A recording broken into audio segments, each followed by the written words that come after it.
is Mito Dubai, Chief Marketing and Digital Officer at L'Oreal, Marketer of the Year. What I would say is that we are also using beauty tech to augment the beauty consumer journey. The consumer is adopting technology. This technology can be like streaming, scrolling, searching, shopping. All of that uses technology today. How do you see the beauty industry and L'Oreal in, say, 2030, which is very short term? Surprisingly, it feels like short term, but then also 2040. We believe that the appetite for beauty is very, very dynamic. It's with my co-founder, Homi Karas, co-founder of World Data Lab, long-term friend, and also previous boss of the World Bank. Share with the viewers of your priorities as Chief Economist at World Data Lab and what our clients and viewers can expect from us over the next. We, I think, have that ability to help companies figure out that understanding, identify their growth opportunities and strategies, and then give them benchmarks against which they can measure whether they're being successful at penetrating these. I have with me Marta Sayan-Bowles, who is the Chief Communication Officer of the premier insight company in the world, Nielsen IQ. Welcome, Marta. We are both the same generation. We're both Gen Xers. But Marta, to the younger viewers or to other viewers, how do you see actually generational shifts, or how do you see the younger generation adopt data compared to ourselves? I think that when you look at the generation today, they're agnostic of thinking of the technology because it's always been present in their lives. So data has never been more important. Listening in, Michael Joseph is the legendary CEO of Safaricom, was also recently chairman of Kenya Airways. And how do you see now data and analytics in Safaricom, but also how you used it in Kenya Airways, and how is that new industry emerging in your view, especially in Africa?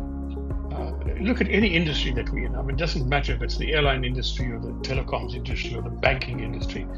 So data is the one where you can use data, the refinement of data, to actually grow. Dear partner and friend, Sharmina Singh, what made you decide to take on this challenge? Tell us a bit the story of 2015. In 2015, we were really honing the theory of the case around the center.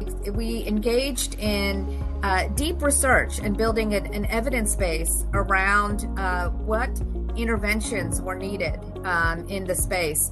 So we landed on a theory of the case related to the center that says networks determine your future. Access to networks is one of the key components that helps people, individuals, communities, countries grow or shrink. Well-known, respected Steve Killalea with me. Welcome, Steve. What you said, and that's again a relationship that we have together on data. Just what would you say to somebody who is now challenging you and says peace is so complex, so difficult, conflict as well? You can't, can you really quantify it? What would be your response, and how did you go about it? Right, well, Wolfgang, they're great questions. So the first thing you've got to do is start with the definition of peace. So we started with the concept of the absence of violence, or fear of violence is the definition of peace. Now that's what's called negative peace, but it does give you something you can really quantify. And then we started to think about, well, how do you now break that up? And we came to three different domains.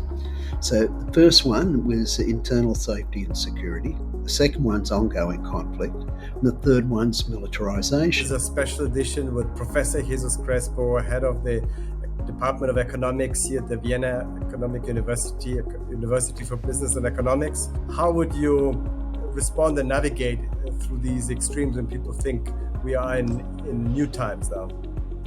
We are creating future scenarios which build upon a series of assumptions. Most of those assumptions imply that you're not going to have disruptive technologies. It represents precisely that, something like a middle-of-the-road scenarios where existing trends that you have observed until now are projected to the future in an internally consistent manner that implies that the population dynamics that we observe in terms of changes in age structure, changes in education structure, and the overall trends in terms of institutional quality and technology, they are going to develop the way that you would expect them to develop if you don't expect them disruptive.